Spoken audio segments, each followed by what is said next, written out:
Well, this is Roxy, a 12 plus or minus year old mixed breed Westie who was presented for multiple cutaneous papillomas.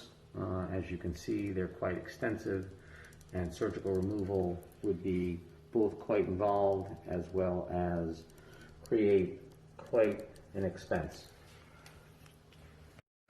The owner has elected to cryo all of these papillomatous masses in an attempt to forego an extensive anesthetic procedure.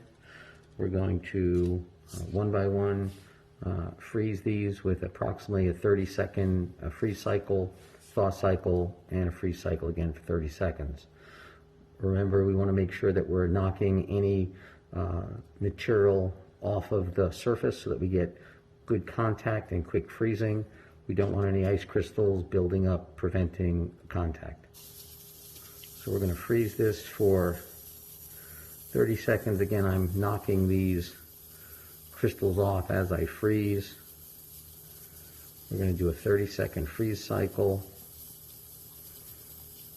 followed by a thaw cycle and a refreeze. Heather, how are we doing? 5 more seconds. 30 seconds. Okay. So we have put a little lidocaine subcutaneously on all these masses. This dog is a little bit fractious, as well as the number of lesions present instigated the desire to block these lesions. 5 more seconds. 30 seconds. Some of these are more tissue dense, and so we are extending the freeze cycle for 45 seconds.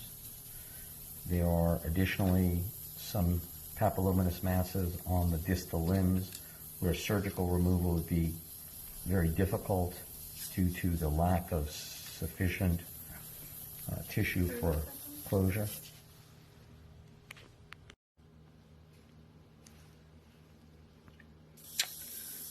This particular distal limb papillomatous mass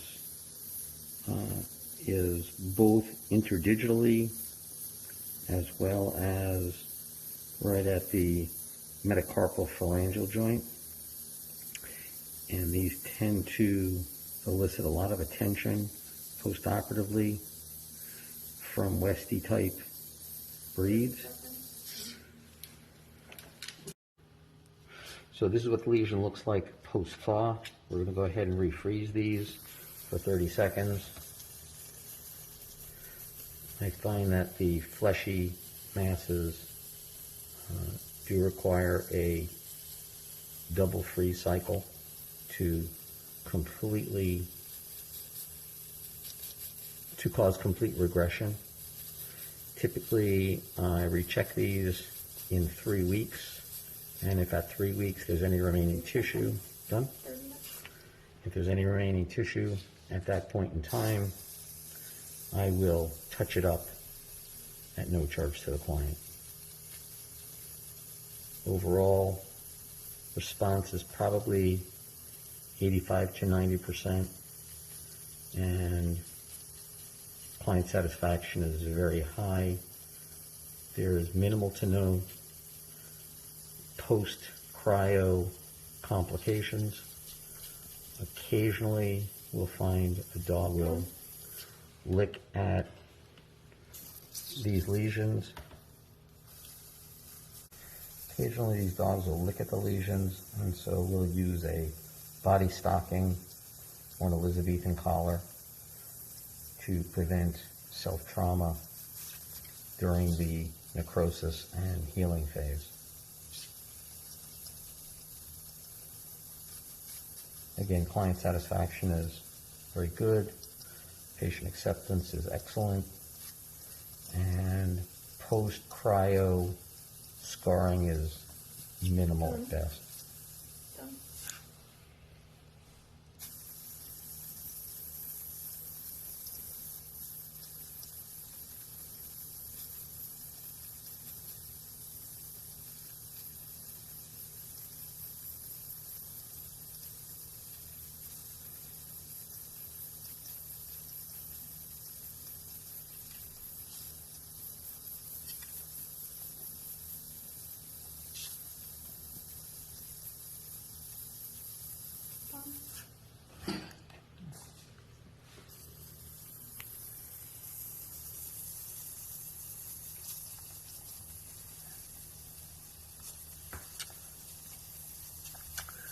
You'll notice that we're wearing masks.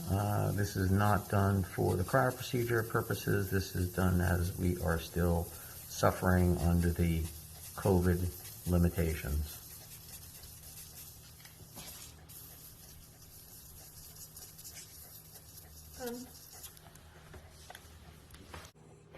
Yeah, in contrast, we're going to utilize a, let's call it a less exacting procedure, which is to utilize the cone to isolate the lesion and then apply cryo to it. This is a much less exacting procedure. I don't know if you noticed, but it is splashing out of the cone, and I just got hit in the eye with a little bit of the cryo solution. What I find with this particular procedure is, as it is less exacting, you'll sometimes find necrosis to the periphery around the lesion. Additionally, you'll sometimes notice that the isolator will get stuck and tear some of these lesions. Lastly, what we'll sometimes find is that you don't get complete freezing at the base of the lesion, as you can't physically direct the solution to the area that is indicated. If it is not a surface that is flat or smooth, as in interdigital regions, you get significant leakage of the cryo solution.